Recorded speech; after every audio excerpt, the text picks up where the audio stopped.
الحمد للہ رب العالمین والصلاة والسلام علی رسول الکریم اما بعد فاعوذ باللہ من الشیطان الرجیم بسم اللہ الرحمن الرحیم عزیزان گرامی قدر السلام علیکم ورحمۃ اللہ وبرکاتہ۔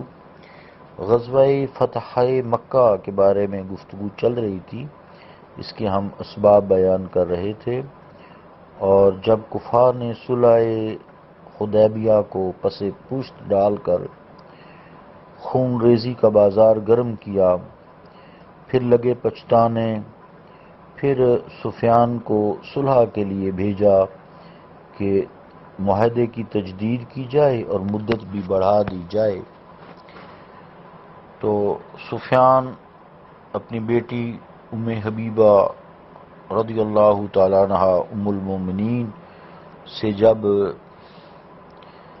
بے عزت ہو کر نکلا، پھر صحابہ کے پاس گیا، حضرت ابوبکر صدیق، عمر فاروق، عثمان غنی، حضرت علی کرم اللہ وجہ رضی اللہ تعالیٰ عنہم کے سے بھی ناکام ہوا، وہاں بھی دو ٹوک جواب پایا، تو وہاں سے اٹھ کر بارگاہ رسالت مآب صلی اللہ علیہ وآلہ وسلم میں حاضر ہوا۔ یہاں تک ہم پہنچے تھے اور کہنے لگا یا محمد صلی اللہ علیہ وسلم، میں نے لوگوں کے درمیان امن کا اعلان کر دیا ہے، پھر اپنے اونٹ پر سوار ہوا اور وہاں سے بھاگ نکلا۔ اس وقت رحمت عالم صلی اللہ تعالی علیہ وآلہ وسلم نے اپنے دست مبارک اٹھائے اللہ رب العزت کی بارگاہ میں دعا کے لیے اور عرض کی اللہم خذ العیون والاخبار عن قریش حتی نبغتها فی بلادیا۔ ترجمہ کیا ہے کہ اے اللہ ان کی آنکھوں پر پردہ ڈال دے اور ہماری کوئی اطلاع قریش کو نہ ملے یہاں تک کہ ہم ان کے شہر پر اچانک حملہ کر دیں۔ یہاں تک عزیزان گرامی قدر ہم نے کیا تھا، تو اس پھر جدوجہد میں ابو سفیان کو کافی دن مدینہ طیبہ بھی رکنا پڑا۔ جب اسے واپسی میں توقع سے زیادہ دیر ہوئی تو قریش نے اس پر الزام لگانا شروع کر دیا کہ ابو سفیان مرتد ہو گیا ہے اور اس نے چھپ کر محمد صلی اللہ علیہ وآلہ وسلم کی بیعت کر لی ہے اور اس نے اپنے اسلام قبول کرنے کو صیغہ راز میں رکھا ہوا ہے۔ پھر جب وہ واپس آیا اور رات کو اپنی بیوی ہند کے پاس گیا تو اس نے کہا کہ تم نے اتنی دیر لگا دی کہ تیری قوم نے تم پر یہ تہمت لگا دی کہ تم مرتد ہو گئے ہو، اگر اتنا عرصہ وہاں رہنے سے تم نے کامیابی حاصل کی ہوتی تو پھر تم تو بڑے جواں مرد تھے۔ پھر اس نے وہاں کے حالات پوچھے تو اس نے تمام حالات بتائے۔ ہند نے کہا تم اپنی قوم کے بدبخت قاصد ہو، تم سے کبھی کوئی بھلائی کا کام نہیں ہوا۔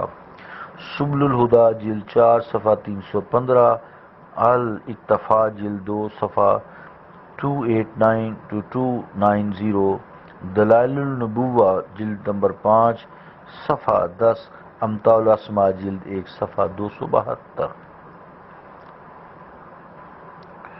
عزیزان گرامی قدر جب رات گزری اور صبح ہوئی تو وہ سیدھا اصحاف اور نائلہ بتوں کے پاس گیا۔ بتوں کے نام ہیں اصحاف اور نائلہ۔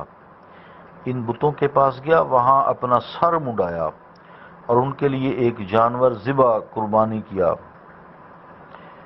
اور اس کے خون سے ان بتوں کے سروں کو رنگین کیا اور اعلان کیا لا افارق عبادتکما حتی اموت علی ما مات علی ابی، امتاع الاسماء جلد 1 صفحہ 272۔ ترجمہ کیا ہے کہ اے اصحاف نائلہ، میں تمہاری عبادت سے کبھی باز نہ آؤں گا یہاں تک کہ اس عقیدہ پر میری موت آ جائے جو میرے باپ کا عقیدہ تھا۔ عزیزان گرامی قدر یہ سارا ڈرامہ ابو سفیان نے اس لیے رچایا تاکہ وہ اس الزام سے اپنی براءت ثابت کرے جو قریش مکہ نے اس پر لگایا تھا کہ ابو سفیان اپنے بت پرستی والے دین کفر سے یعنی پھر گیا ہے، مرتد ہو گیا ہے۔ مکہ والوں کو جب ابو سفیان کی واپسی کی خبر ہوئی تو اس کے پاس جمع ہوئے اور پوچھا تم کیا کر کے آئے ہو؟ کیا حضور علیہ السلام نے کوئی تحریر تمہیں دی ہے یا معاہدہ کی مدت میں توسیع کا وعدہ کیا ہے؟ اس نے کہا کہ حضور علیہ السلام نے ان مطالبات کو تسلیم کرنے سے صاف انکار کر دیا۔ میں نے آپ سے بات کی لیکن آپ نے کوئی جواب نہیں دیا۔ پھر ان کے جلیل القدر صحابہ میں سے ہر ایک کے پاس گیا لیکن سب نے مجھے ایک ہی جواب دیا۔ وہ یوں جواب دیا سب نے کہ جواری فی جوار رسول اللہ صلی اللہ علیہ وسلم۔ ترجمہ کیا ہے کہ میری پناہ اللہ کے رسول کی پناہ کے تابع ہے۔ میں نے آج تک کسی کو اپنے بادشاہ کی ایسی اطاعت کرتے ہوئے نہیں دیکھا۔ یعنی ابو سفیان کہنے لگا اس سے پہلے میں نے ایسی اطاعت کسی بادشاہ کی ہوتی نہیں دیکھی کہ اس کے جو لوگ ہیں، رعایا ہے، اتنی اطاعت کرتی ہے جیسے رسول کریم صلی اللہ علیہ وسلم کے صحابہ جو ہے آپ صلی اللہ علیہ وآلہ وسلم کی اطاعت کرتے ہیں۔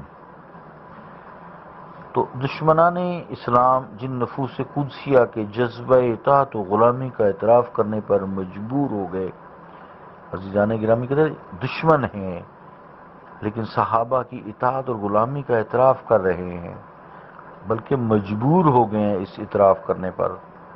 ان صحابہ کرام پر اپنے آپ کو مسلمان کہلانے والے بے عمل لوگ اگر زبان تان دراز کرنے سے باز نہ آئیں تو ان کی اپنی بد نصیبی ہے، ان کی اپنی بد بختی ہے، جس پر جتنا افسوس کیا جائے کم ہے۔ یعنی ایک کافر بھی صحابہ کی اطاعت اور غلامی کی تعریف کر رہا ہے، اس وقت مسلمان ہی نہ ہوئے تھے۔ تو حضرت علامہ اقبال رحمت اللہ علیہ نے حبیب رب العالمین صلی اللہ علیہ وآلہ وسلم کے جان نثار صحابہ کے بارے میں کتنا پیارا شعر کہا ہے۔ کیا فرمایا ہے؟ عاشقاں اوز خوباں خوب تر، خوش ترو زیبا ترو محبوب تر۔ زیان گرامی قدر کل انشاءاللہ تعالی مکہ پر حملہ کرنے کے بارے میں جو مشورہ ہے اس سے آغاز کریں گے۔ اللہم صلی علی محمد وعلی آل محمد مبارک وسلم۔ ربنا آتنا فی الدنیا حسنۃ وفی الآخرۃ حسنۃ وقنا عذاب النار وادخلنا الجنۃ مع الابرار یا عزیز یا غفار یا رب العالمین۔ صلی اللہ تعالی علی رسول خیر خلقہ محمد وعلی آلہ واصحابہ اجمعین برحمتک یا ارحم الراحمین۔